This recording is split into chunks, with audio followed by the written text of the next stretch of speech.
Hey, so you've been learning French for a while now, and you're pretty good at the language. You can communicate, you can go to the country, you can talk to the native speakers in their own language, but there is something holding you back from using the language for your work, for example, or reading books. Like your French is not perfect yet. How do you go from the B levels to the C levels?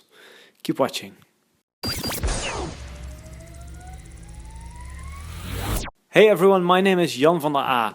And this month we are talking about French. So, well, as you guys know, I've been learning French for a while myself, and I'm now at the stage where I'm at a upper intermediate level, maybe a B2. Some people say that I already have a C1. I don't think that I'm there yet, but the question is, how do you basically go from the B level, so from B2 to C1 or even C2. Now, first, let us talk a little bit about what does this mean. What does it mean? B2, B1, B2, C1, what does it mean? Okay, let's start at the beginning. So, I'm just looking here on Wikipedia. I had to Google it.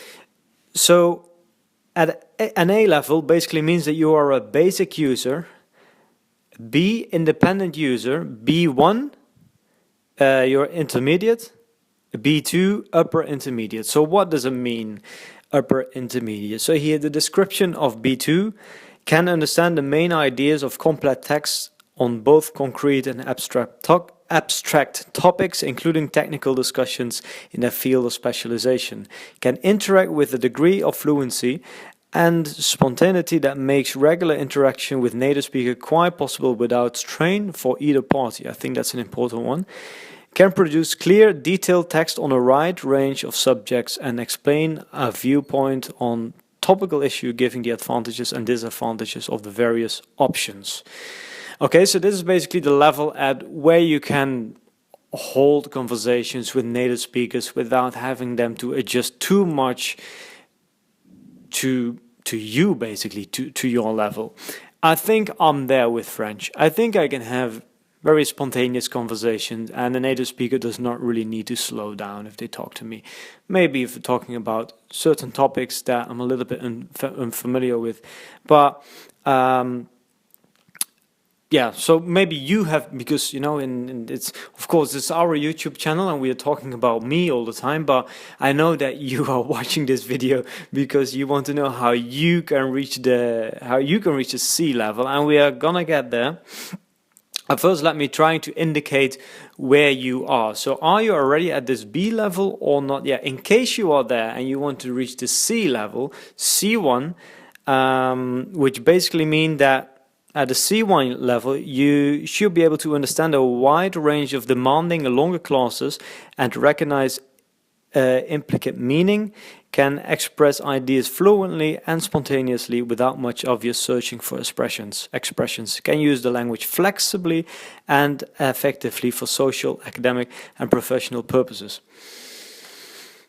Okay, so this is really the level where you are really fluent. You can participate in the discussions with native speakers, and you can also start using the language for your career. Now, first things first, let's be clear about it. Going from 0 to a level where you can hold a simple conversation is not that difficult. Something that you can do in a few months. Then going from the A levels to the B levels, so from the beginner to intermediate, I would say you can do half a year, maybe a year. But then going from B to C is very tricky and it takes time. As I said, I've been learning French for almost 3 years now, and I think I'm getting very close to C1. Maybe I'm not there yet, but I feel that making progress at this stage is just very slow. Some other language learners are talking about a plateau. So they say that they feel like they've hit a plateau. They can't go any further anymore. They basically don't know how to improve anymore. And I know that this is a question that many of you have. So let's talk a little bit about this. How can you reach a C level? How can you break through this language plateau? I think the question that you should ask yourself first is, do you really need a C level? I mean, if I want to learn a foreign language, my goal is always to reach a B2. B2 is a level where you can hold conversations, you can travel to the country, and you have a degree of fluency. I think that's like if you want to apply the 20-80 rule in language learning, then I think that with the B2 level, you can do 80% of the things which you basically need to do in the language. Of course, this depends a little bit on your personal ambitions. So if you live in a country where that language is not spoken and you just use it for your trips so now and then, or maybe you learn this language for a hobby or to socialize with people with native speakers in your neighborhood, then I think this is often enough. Now, if you live in a country, like me, for example, I live here in Brussels where French is spoken, or if you need a language for your career, or I don't know, if you want to pass an exam, for example, that's also a reason for some people. Yeah, then it might make sense to reach a C level, because living in a country, eventually you want to be independent, right? You want to be able to do everything. You don't want to rely on your friends helping you out all the time, reading forms that you get from the government or contracts. You want to be able to do everything by yourself. And then I think that it indeed does make sense to go for it, to study so hard that you eventually reach a C1 level. And that's basically my ambition for French now. Now, the big question is how to do that. How do you go from B2 to C1? I actually shot a video with Luca Lampariello, a very talented polyglot, one of the most famous here on YouTube. I shot a video with him last year in Thessaloniki at the Polyglot conference, and I basically asked him this question as well. Became a very popular video. Maybe you can find it here somewhere on my channel, but he basically said that you need to start doing new things. So if we start learning a new language, you often start learning with language books. We practice with apps or flashcards. We take lessons online and we talk about our daily routine. If you want to reach the C levels, you need to do new things. You need to push yourself out of your comfort zone, and you need a lot of input on topics that you are not very familiar with yet.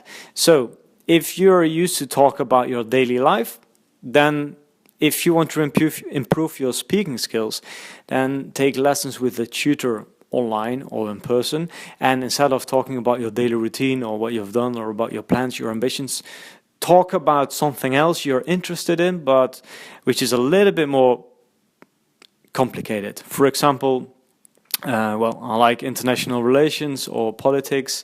You can talk about that, and you will notice that you're gonna need vocabulary you never had to think about. You're gonna need vocabulary you don't know, and this way you push yourself out of your comfort zone. And going from B2 to C1 basically means that you need to know you need to expand your vocabulary. You can do that, of course, by speaking, but I think speaking is a better way to activate the vocabulary that you have already seen before.